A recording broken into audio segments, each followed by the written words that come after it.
మన భారతదేశంలో ఎక్కడా లేదా అమరావతి అనే పేరు. అందుకని తీసుకొచ్చి ఇక్కడ ఆయన ప్రకటించారు చంద్రబాబు నాయుడు గారు. అమరావతి పేరు ఎక్కడ లేదు అనేది వాస్తవం కాదు. ఎందుకంటే అంటే రాజధాని పేరు చాలా ప్రత్యేకంగా ఉండాలి అన్నట్టు నేను అడుగుతున్నా. కాదు, అలా ఏం లేదు. అమరావతి అనేది ఉంది ఆల్రెడీ. దాని ఆ ఊరి పేరు అమరావతి. మన పుస్తకాల్లో కూడా చాలాసార్లు చదువుకున్నాం అమరావతికి సంబంధించి. అంటే ఒక టెంపుల్ ఉందని విన్నాను. అదే పంచారామ క్షేత్రాల్లో ఏదైతే ఒకటి ఉందో చెప్పాను కదా ఇంతకు ముందు. 4 అక్కడ ఉన్నాయి: భీమవరము, పాలకొల్లు, సామర్లకోట, ద్రాక్షారామం. ఎస్, ద్రాక్షారామం. బాగా గుర్తు చేశారు. భీమవరం, పాలకొల్లు, ద్రాక్షారామం, అదే దక్షారామం. యాక్చువల్గా దక్షయజ్ఞం జరిగిన ప్రదేశం అంటది. భీమవల్లు, పాలకొల్లు, సామర్లకోట, ద్రాక్షారామం, 5వది అమరావతి. ఈ 5 కలిపి పంచరామ క్షేత్రాలు అంటారు. పంచరామ క్షేత్రాలు అమరావతి ఒకటి. అంటే అమరావతి ఇప్పుడు కాదు, ఎప్పుడో ఉంది. అది స్వయంభూ. అమరేశ్వరుడు, అమరావతిలో ఉండే అమరేశ్వరుడు స్వయంగా వెలిసిన లింగం అది.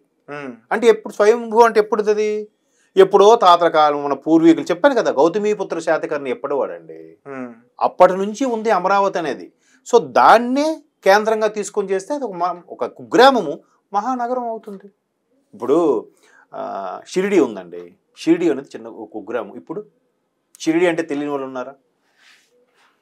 అలాగే పుట్టపర్తి చాలామంది నమ్ముతారు, కొంతమంది నమ్మరేమో తెలియదు. కానీ పుట్టపర్తిని ఒకప్పుడు కుగ్రామం. ఇప్పుడు పుట్టపర్తి చూడండి ఎలా ఉందో. అంటే కొంతమంది ఒక దైవశక్తి అనుకోండి, ఒక రకమైన గురు బలం అనుకోండి, ఏదైనా కానీ అవి తర్వాత నగరాలుగా ఆవిర్భవించాయి. ఇప్పుడు సికింద్రాబాదు, హైదరాబాద్ అనేవి 2 జంట నగరాలు, జంట పట్టణాలు. అవి నాకు తెలిసి వీటన్నిటినీ కలిపేది ట్యాంక్ బండ్ అని మన చిన్నప్పుడు పుస్తకాల్లో చదువుకున్నాం. హైదరాబాద్ని సికింద్రాబాద్ను కలిపేది ట్యాంక్ బండ్ అని. అంటే మధ్యలో అది ట్యాంక్ బండ్ మీద మాత్రం వెళ్తేనే సికింద్రాబాద్కి వెళ్ళడం అయ్యేదట. అంటే మిగతా ఇదంతా కొండలు గొట్టలు, ఏముండు రాళ్ళు రప్పలే. మరి ఇప్పుడు ఎలా ఉంది? హైదరాబాద్ సికింద్రాబాద్ మొత్తం కలిసిపోయిందిగా. ఇటు నుంచైనా రూట్ ఉందిగా. ఒక హుస్సేన్ సాగర్ మీద నుంచి వెళ్ళాలని ఏం లేదు కదా, ట్యాంక్ బండ్ మీద నుంచి వెళ్ళాలని లేదు కదా. అలాగే విస్తరిస్తాయి, పెద్ద పెద్ద నగరాలు అయిపోతాయి. చాలా అంటే ఇప్పుడు అంతెందుకు, హైదరాబాద్లో కూడా చాలామంది, హైదరాబాద్లో సారథి స్టూడియో ఐడియా ఉందా మీకు? ఎక్కడ మైత్రివనం నడిబొడ్డున ఉంది హైదరాబాద్కి. ఆ సారథి స్టూడియో అనేది ఒకప్పుడు అవుట్ కట్స్ అంట, ఊరికి చివరిలో కడదామని అక్కడ కట్టారంట. ఇప్పుడు ఎక్కడుంది సారథి స్టూడియో? మెయిన్ సెంటర్లో ఉంది. అన్నపూర్ణ స్టూడియోస్కి అయితే అక్కినేని నాగేశ్వరరావు గారు మద్రాసు నుండి ఇక్కడికి ఇండస్ట్రీని తరలించడానికి ఆయన కూడా ఒక ముఖ్యుడే చెప్పాలంటే.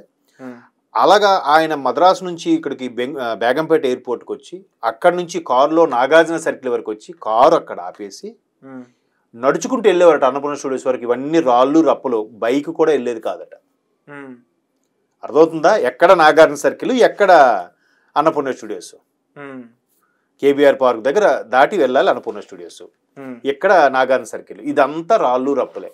మరి ఇప్పుడు హైదరాబాద్ ఎక్కడుంది? అన్నపూర్ణ స్టూడియోస్ కూడా సెంటర్ అయిపోయింది ఇప్పుడు సిటీకి. అవునా కదా? సో అట్లాగా ఒక గ్రామము ఉంది అమరావతి. ఎప్పటి నుంచో పురాణాల్లో కూడా అమరావతి ప్రస్తావన ఉంది. సో దాన్ని పెట్టుకుంటే దైవబలం కలిసి వస్తుందోనే, లేదంటే మన అందరికీ ఒకప్పుడు గౌతమీపుత్ర శాతకర్ణి లాంటి మహాచక్రవర్తులు కూడా ఇక్కడ నుంచి పరిపాలించారు కాబట్టి దాన్ని బేస్ చేసుకొని నగరంగా వృద్ధి చెందాలని ఒక కాన్సెప్ట్ పెట్టుకున్నాడు ఆయన. అవ్వచ్చు. ఇప్పుడు కూడా 2047 అనేదో అంటున్నాడు ఆయన. అంతేనా? అంటే ఇంకొక 25 ఏళ్ళు ఇక్కడ నుంచి. సో అట్లా ఒక కాన్సెప్ట్ పెట్టుకుంటున్నాడు ఆయన. నెక్స్ట్ రాబోయే 25 ఏళ్లలో మహానగరం చేయాలి. సో సంకల్పము, దానికి తోడు రెవెన్యూ జనరేటర్ అండి ఎప్పుడైనా సరే. అయితే అమరావతి డెవలప్ అయితే రాజధానిగా ప్రకటించిన తర్వాత ఈ వేరే రాష్ట్రాల్లో ఉన్న ఆంధ్రులందరూ కూడా వలస వెళ్ళిపోయి అక్కడ ఏదో ఒక పని చేసుకుంటున్న వాళ్ళందరూ కూడా మళ్ళీ తిరిగి వచ్చే అవకాశం ఉందా మరొక 6 నెలల్లో? 6 నెలల్లో అని చెప్పలేను కానండి. ఒకవేళ ఇది అసలు మొన్న 2014లో ఆయన ముఖ్యమంత్రి అయిన తర్వాత చంద్రబాబు నాయుడు గారు 2019లో కూడా ఆయనే అయ్యుంటే ఈ పార్టీకి ఎస్టాబ్లిష్ అయిపోయేది. ఇంకెవడో చేంజ్ చేసే పరిస్థితి వచ్చేది కాదు. జగన్మోహన్ రెడ్డి గారు 2019లో వచ్చారు. ఆయన 3 రాజధానుల కాన్సెప్ట్ తీసుకొచ్చారు. 3 రాజధానులు అన్నప్పుడు ఆయన ఏమన్నాడు? Legislative capital Visakhapatnam, administrative capital Vijayawada, judiciary capital Kurnool అన్నాడు. అంటే న్యాయపరమైనదంతా కర్నూలు, అడ్మినిస్ట్రేషన్ అంతా విజయవాడ, ఇది మిగతాదంతా కూడా అక్కడ, అసెంబ్లీ ఇదంతా కూడా అక్కడ అన్నాడు. ఇప్పుడు ఒక్క అసెంబ్లీ సమావేశం వైజాగ్లో పెట్టాడా? పెట్టలేదుగా. మరి క్యాపిటల్ అన్నప్పుడు ఈయన ఇక్కడే ఎందుకు ఉండాలి? అక్కడికి వెళ్ళి ఇల్లు కట్టుకోవచ్చు కదా. ఆయన తలుచుకోవాలంటే 3 నెలల్లో బిల్డింగ్ లేపిలాడా. వైజాగ్లో కూడా ఎందుకు కట్టలేదు?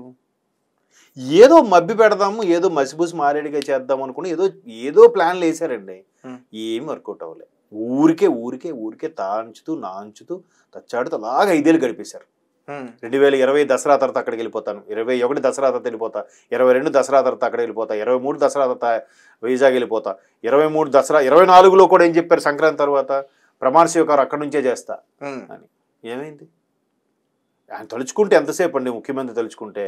మరి ఎక్కడ అమరావతి అంటే ఇష్టం లేదు, చంద్రబాబు గారు పెట్టింది అసలు చేయకుండా ఉన్నప్పుడు ఆయన తాడేపల్లిలో అమరావతి అదే ఏదైతే క్యాపిటల్ రీజన్లో భాగమో అక్కడే ఎందుకు ఇల్లు కట్టుకుని ఉండాలి ఆయన? ఆయన ఇష్టం లేదు కదా. పైగా ఆ ప్రజావేదిక అయితే కూల్చారు, మరి అసెంబ్లీ కూల్చగలిగారా? హైకోర్టు కూల్చగలిగారా? మరి అవన్నీ ఎందుకు చేయలేదు? ఆయన అక్కడ అసలు ఎందుకు ఉండాలి ఇష్టం లేనప్పుడు? అంటే దీని క్లియర్ కట్ పిక్చర్ కనపడుతుంది. ప్రజావేదిక కూల్చారంటే అది ప్రజల యొక్క సొమ్ము దుర్వినియోగం అయినట్టే. అంతే కదా. నాదేం పోయింది, నాకేం నష్టమా?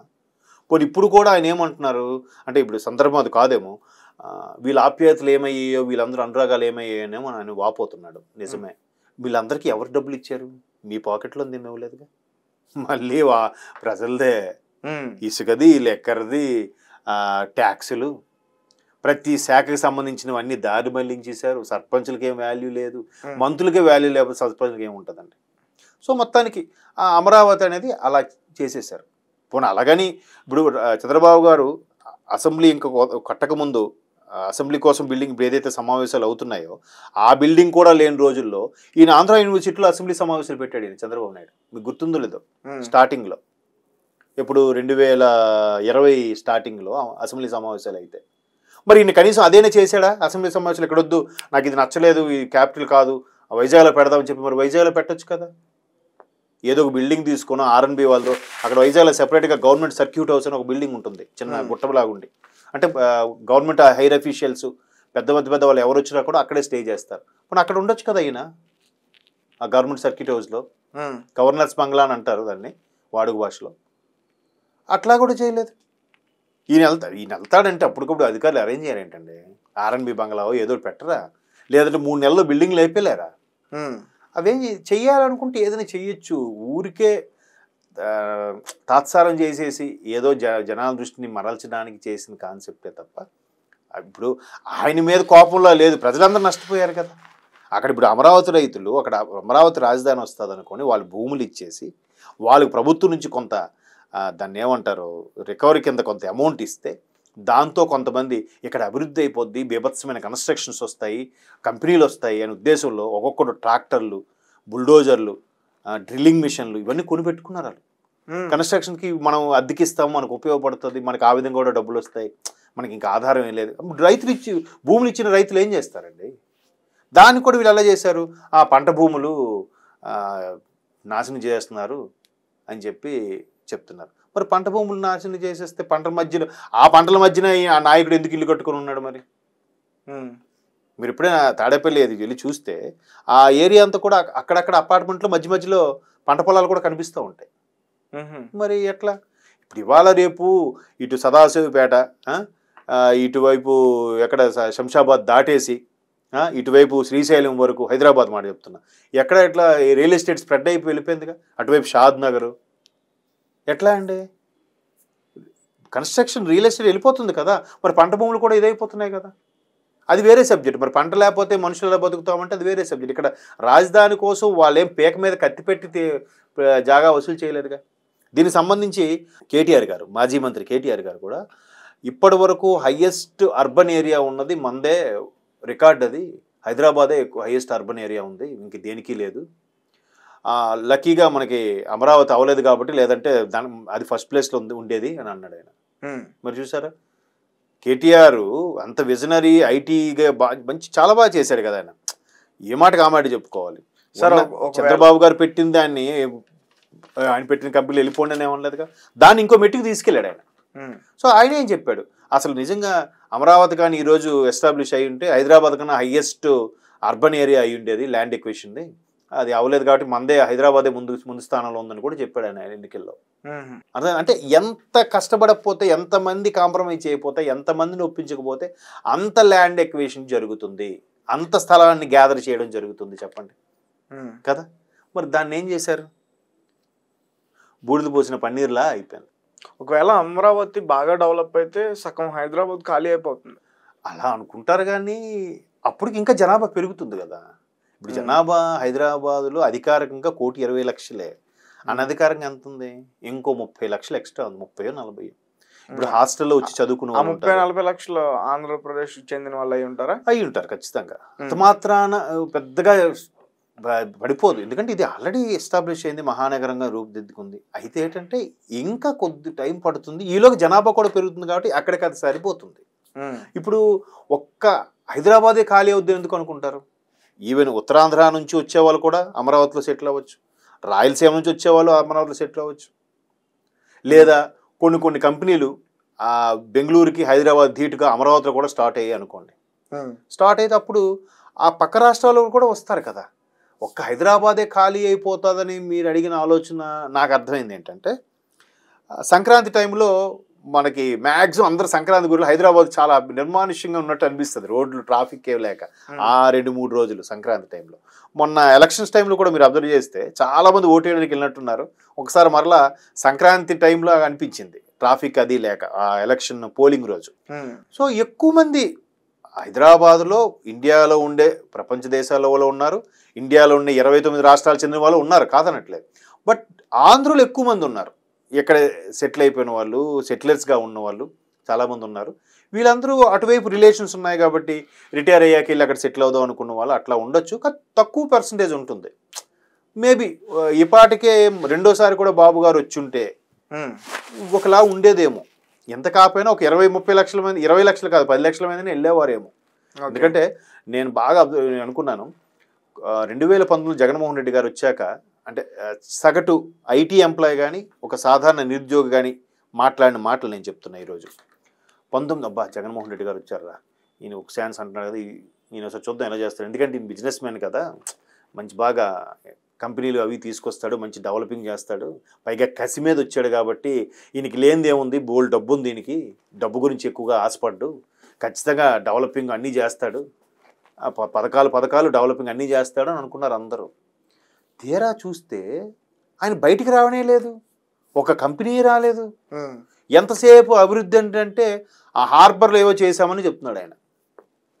ఎందుకు మద్రాసు డెవలప్ అయిందంటే because of harbour, Mumbai develop అయిందంటే బికాజ్ ఆఫ్ హార్బర్ అంటాడు. మరి బెంగళూరు డెవలప్ అయిందిగా, అహ్మదాబాద్ డెవలప్ అయిందిగా, హైదరాబాద్ డెవలప్ అయిందిగా. హైదరాబాద్కి హార్బర్ ఉందా? అదేదో ఆపరేషన్ దుర్యోధన సినిమాలో వాడు అంటాడు లేదు, హైదరాబాద్కి సముద్రాన్ని తీసుకొస్తా అని. మరి బెంగళూరు, అహ్మదాబాదు, హైదరాబాదు, ఇండోరు, రూర్కీ ఇవన్నీ ఎట్లా, ఢిల్లీ ఉంది, ఢిల్లీ ఎలా డెవలప్ అయిందంటారు? పాట్నా, లక్నో, డెహ్రాడూన్ అంత మంచు ప్రదేశాలు కూడా బీభత్సంగా డెవలప్ అయ్యాయి. ఎట్లా అయ్యాయి? హార్బర్ ఉంటేనే అవుతాయి. అవి డెవలప్ అయ్యేదంటే ఒక ఆ 4 హార్బర్లే చెప్తుంటారు వీళ్ళు, అదే కాదు కదా, హార్బర్ ఒక్కటే కాదు కదా. సో కాబట్టి అది మళ్ళీ రాజకీయంగా అటు వెళ్ళిపోతుంది. కానీ ఆయనకి ఇష్టం లేదు, ఏదో మరి ఆయన ఆలోచన విజన్ ఏంటో తెలియదు కానీ అలా చేసేసాడు. ఇప్పుడు ఇంటర్నేషనల్ ఎయిర్పోర్ట్ కూడా చంద్రబాబు హయాంలోనే శాంక్షన్ అయింది కదా. ఎందుకు ఇంటర్నేషనల్ ఎయిర్పోర్ట్కి ఆయన అంత పట్టుబట్టాడు? అది ఐటీ పరంగా ఎందుకు అంత డెవలప్ అయ్యి ఇంటర్నేషనల్ ఎయిర్పోర్ట్ అయ్యింది అని అంటే, ఎప్పుడైనా సరే ఇంటర్నేషనల్ మార్కెట్లో కంపెనీలు సెక్టర్లో నువ్వు రావాలి ఉండాలి అంటే ఖచ్చితంగా ఇంటర్నేషనల్ ఎయిర్పోర్ట్ ఉండాలి. ఎందుకు? వాళ్ళకి చెకింగ్కి, బోర్డింగ్కి, వీటికే ఒక 5-6 గంటల టైం తినేస్తుంది. అంటే అటు కానీ ఇటు కానీ ఓవరాల్గా. సో ఇట్లా తీసిన తర్వాత మళ్ళీ ఇంటర్నేషనల్ ఎయిర్పోర్ట్ నుంచి అక్కడ దిగి మళ్ళీ ఇంకొక 200-300 కిలోమీటర్లు వెళ్ళాలి బై రోడ్ అని అంటే వాళ్ళకి ఇంకా టైం టేకన్ కదా, వచ్చేవాడు విసిగిపోతాడు. అందుకు వాడు ఇంటర్నేషనల్ ఎయిర్పోర్ట్ ఇక్కడ దిగ్గానే ఇక్కడే ఇండస్ట్రీ ఉంది, ఇక్కడే మీ కంపెనీ ఉందంటే జస్ట్ హార్డ్లీ 10-20 కిలోమీటర్లు చూపిస్తే వాడు హ్యాపీ ఖుషి అవుతాడు. సో అంటే అదొక యాంగిల్, అదొక్కటే రీజన్ అని కాదు, అదొక యాంగిల్ అనమాట. సో అలాగా ఆయన ఇక్కడ ఇంటర్నేషనల్ ఎయిర్పోర్ట్ అప్పుడులో శాంక్షన్ చేసి ఇచ్చాడు. అఫ్ కోర్స్ ఆయన దిగిపోయిన తర్వాత అది ఓపెన్ అయింది, దాన్ని రాజీవ్ గాంధీ ఇంటర్నేషనల్ ఎయిర్పోర్ట్గా మార్చారు. కానీ ఇప్పటికీ డొమెస్టిక్ ఎయిర్లైన్స్కి ఎన్టీఆర్ పేరే ఉంది, తెలుసా మీకు? ఎన్టీఆర్ విమానాశ్రయం అనే ఉంటుంది. ఇంటర్నేషనల్ ఎయిర్పోర్ట్ లైన్ మాత్రం రాజీవ్ గాంధీ ఇంటర్నేషనల్ ఎయిర్పోర్ట్గా పెట్టారు. అదే పేరుని పెట్టేస్తే అయిపోయేది కదా. రాజశేఖర రెడ్డి గారు అలా చేయలే, మన తెలుగువాడి పేరు అంత గొప్పగా ఉండేది. ఇప్పుడు కర్ణాటక వాళ్ళు చూసుకోండి, కెంపెగౌడ ఇంటర్నేషనల్ ఎయిర్పోర్ట్ అని ఉంటుంది. కెంపెగౌడ అనే ఆయన బెంగళూరు సిటీని డిజైన్ చేసిన ఆయన.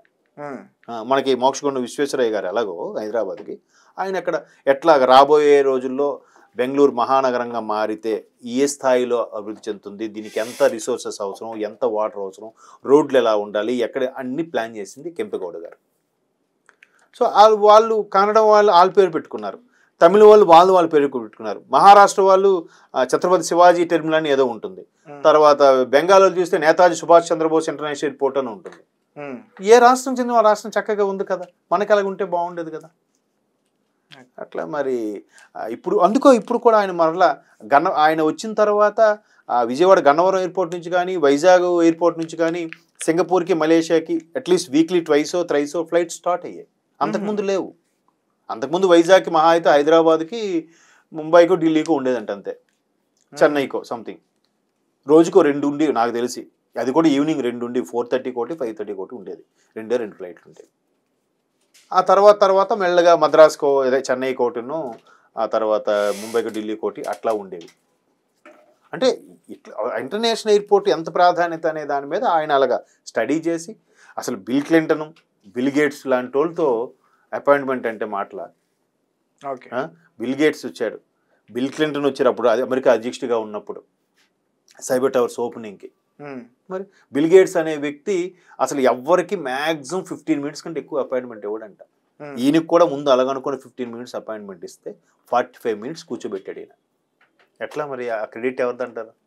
రాజకీయ పరంగా విమర్శించవచ్చు, కాదనట్లేదు, కానీ మంచి ఉంటుంది, చెడు మంచి మాట్లాడుకోరే, చెడే మాట్లాడతారు ఎంతసేపు. నోరెత్తితే అక్కడ ఎప్పుడో మామకు ఎన్ని పొడిచారు అంటారు, ఏదో చెప్తారు. ఇది కూడా మాట్లాడుకోవాలి కదా.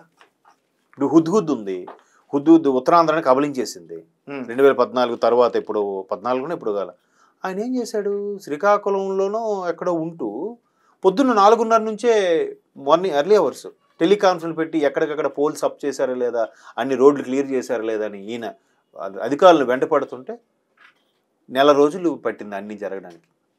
అట్లా ముఖ్యమంత్రి స్థాయి వ్యక్తి అలా పట్టుకోకపోతే అది నెల రోజులైనా 6 నెలలైనా అవ్వదు, అవునా కదా.